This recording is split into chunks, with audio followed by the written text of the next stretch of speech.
Nagtratrabaho para may pambayad sa mga utang. Madalas sa ganun na lang umiikot ang buhay natin. Minsan umabot rin sa punto na pagsahod, walang natitira dahil pambayad na lang lahat sa mga utang kaliwat kanan. Then another utang ulit para may panggastos. Siguro karamihan sa ating may trabaho, yan na naging sandalan natin.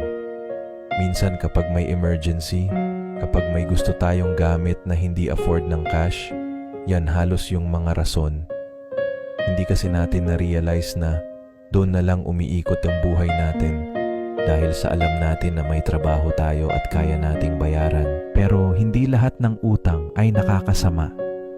Meron din kasi iba madiskarte na ko-convert nila into income. Kaya nasa atin na kung paano natin i-handle yan. Kasi kapag may magandang purpose, benefit sa'yo. Pero kung mali ang paggamit, doon tayo nalulubog sa utang until we realized na walang na itong katapusan. Basta laging tandaan makakaraos din at giginhawa rin ang buhay natin.